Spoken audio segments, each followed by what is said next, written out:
बिस्मिल्लाहिर्रहमानिर्रहीम। अस्सलाम वालेकुम नाज़रीन, मैं हूं फ़याज़ महमूद और आप देख रहे हैं फ़याज़ महमूद यूट्यूब चैनल। नाज़रीन, तीन ख़बरें हैं। एक तो नूर मुक़द्दम कत्ल केस की बड़ी ही इम्पॉर्टेंट अपडेट है ज़ाहिर जाफ़र से मुतालिक, बहुत इम्पॉर्टेंट है। ये क्यों इम्पॉर्टेंट मैं कह रहा हूँ, कभी मैंने इतना इस वर्ड पे ज़ोर नहीं दिया जितना आज दे रहा हूँ, तो इसलिए इसी वीडियो में बात करेंगे। और उसके अलावा सबा कमर जो हमारी बड़ी ही ज़बरदस्त किस्म की अदाकारा हैं, मॉडल हैं, वो इस वक्त बहुत मुश्किल में हैं। उनकी जो मुश्किलात हैं वो इस वक्त उनको जेल की सज़ा हो सकती है, इसलिए इसी केस में उनकी भी अपडेट है। और साथ ही साथ आप लोगों की जानिब से मुसलसल एक सवाल पूछा जा रहा था कि उस्मान मिर्ज़ा केस किधर गया, उसका क्या बना। तो जनाब आज उसकी भी अपडेट आपके साथ शेयर कर रहे हैं। अता रुबानी साहब ने आज उस पर समाअत की है, बड़ी ही तवील नौइयत की समाअत हुई है और आज इसी वीडियो में हम आपके साथ इस पर भी अपडेट कर देंगे। सबसे पहले हम बल्कि उस्मान मिर्ज़ा से ही स्टार्ट ले लेते हैं कि उस्मान मिर्ज़ा केस में हुआ क्या है। तो जी, उस्मान मिर्ज़ा केस आप यूँ कह लीजिए कि मंतकी अंजाम तक पहुँचने को है। ठीक उसी तरह इसमें जितने भी आई विटनेस थे या कोई डिफेंस विटनेस थे, जितने भी प्रोसिक्यूशन के विटनेस थे, इस्तगासा के गवाहान थे, उनके बयानात जो हैं वो मुकम्मल हो गए हैं। आज जो तफ्तीशी अफसर थे इस मुकदमे के, उनके ऊपर भी क्रॉस एग्जामिन कंप्लीट कर लिया गया है मुल्ज़मान के वकला की जानिब से।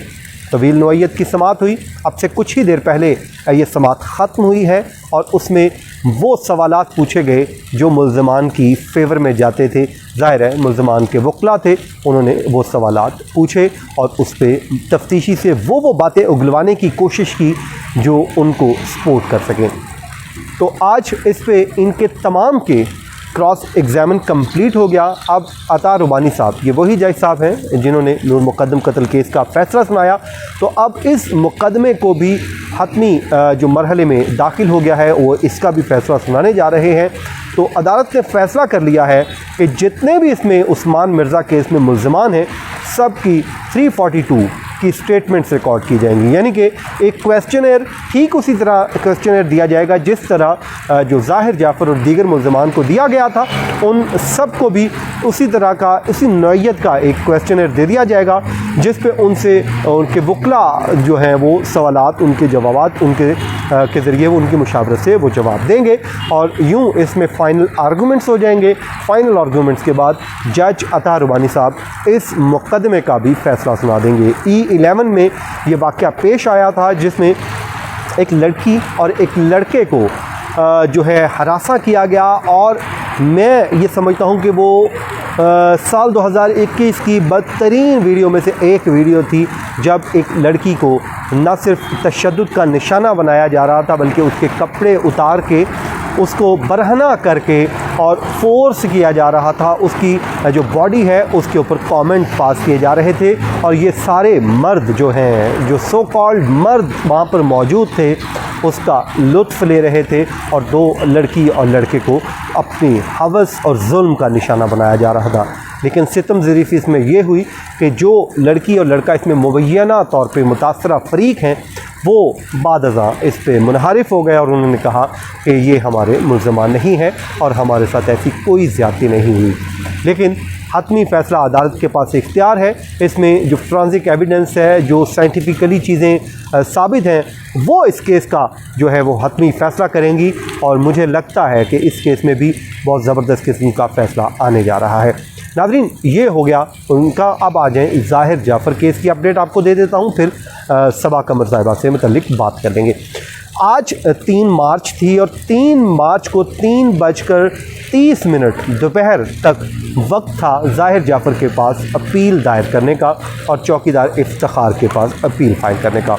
लेकिन हम इस्लामाबाद हाई कोर्ट में मौजूद रहे, इंतज़ार किया और जो वहाँ पे जितने भी हमारे सोर्सेज हैं हाई कोर्ट के अंदर, जो ऑफिशियल्स हैं, मुसलसल उनसे राब्ते में रहे कि जब अपील आए तो ताकि हम आप तक ये ख़बर जो है नाज़रीन तक पहुँचा सकें। लेकिन इसमें हुआ ये कि ना तो अपील आई ना कोई और मामला हुआ, बल्कि ये जो है मामला अब नया रुख इख्तियार कर गया है। नया रुख कैसे इख्तियार कर गया है, इसमें एक अपडेट तो ये है कि अता रुबानी साहब की अदालत से एक मर्डर रेफरेंस मौसूल हो गया है इस्लामाबाद हाई कोर्ट को, अब इसमें ज़ाहिर है उन्होंने अपील नहीं की, टाइम गुज़र चुका है। इसमें 2-3 अब वजूहात हो सकती हैं। जेल में है, हो सकता है कि जेल हुक्काम की जानिब से जो अपील भिजवा दी गई हो वो अभी पहुंची ना हो। तो इसमें अब ये होगा कि एक तो 1 आध दिन 2 दिन का वैसे अगर हो भी जाए तो उसमें आम तौर पे हाई कोर्ट जो हैं वो रिस्ट्रेन का मुजाहरा करती हैं और मुल्ज़िम की बात को तस्लीम कर लिया जाता है कि चलें खैर है, कोई बात नहीं, इनसे ताख़ीर हो गई है, और उसके बाद वो वक्त दे दिया जाता है। तो उतनी देर में जो मर्डर रेफरेंस आ गया है उसकी अब पेपर बुक तैयार होगी। जितना रिकॉर्ड है वो पेपर बुक की शक्ल में तैयार करके वो अदालत को भिजवा दिया जाएगा।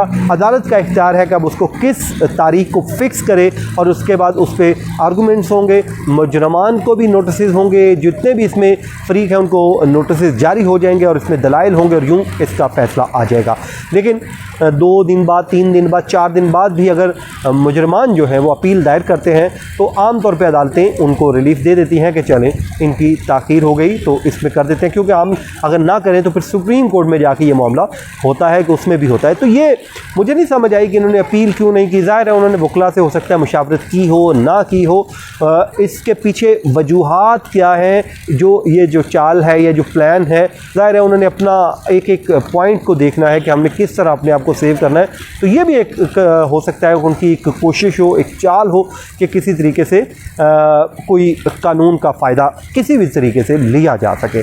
तो ये होगी जी अपडेट नूर मुकद्दम कत्ल केस की। इसमें इफ्तिखार चौकीदार और ज़ाहिर जाफ़र इन दोनों की जानिब से कोई अपील नहीं हुई। आज दिन तक ये अपील नहीं आई। हाँ, कल पहुंच जाए वो अलग बात है। जिस वक्त ये वीडियो रिकॉर्ड हो रही है उस वक्त ये अपील नहीं आई। नाज़रीन, उसके बाद अब आ जाएँ जी सबा कमर के ऊपर। सबा कमर और जो गुलकार हैं बिलाल सईद, आपको मालूम होगा कि मस्जिद वज़ीर खां में एक गाने की अक्सबंदी हो रही थी।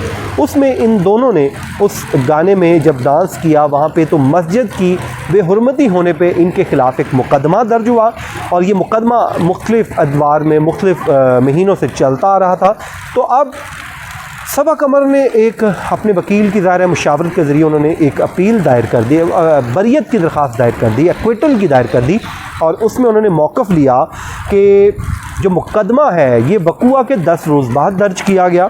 दूसरा, जो महकमा औक़ाफ़ की इसमें रिपोर्ट आई है उसके मुताबिक भी हमने कोई गैर इखलाकी काम नहीं किया, और जो मस्जिद का तकद्दुस है वो भी पामाल नहीं किया। हम मुसलमान हैं तो इसलिए हम कैसे उस तकद्दुस को पामाल कर सकते हैं। तो अदालत से इस्तदा है कि हमारी दरख्वास्त को मंजूर करके बाइज़्ज़त तौर पे बरी कर दिया जाए। इस पर जो प्रोसिक्यूशन उन्होंने कहा कि हमारे पास सफिशिएंट एविडेंस है, इनका रोल बनता है तो इनको सज़ा करवाने के लिए हमें मौका दिया जाए कि हम अपना ट्रायल के ज़रिए अपना एविडेंस पेश करें और ताकि अदालत इस पर फ़ैसला कर दे। तो अदालत ने उनकी बरियत की दरख्वास्त को मुस्तरद करते हुए फ़ैसला कर लिया है कि उनके ऊपर फ़र्द जुर्म आयद की जाएगी ताकि उनका ट्रायल मुकम्मल करके उनके केस का फ़ैसला सुनाया जा सके। नाज़रीन, ये था आज का हमारा वीलॉग। अपनी दुआओं में याद रखें, जहाँ रहें खुश रहें। मुझे दीजिए इजाज़त। अल्लाह निगहबान।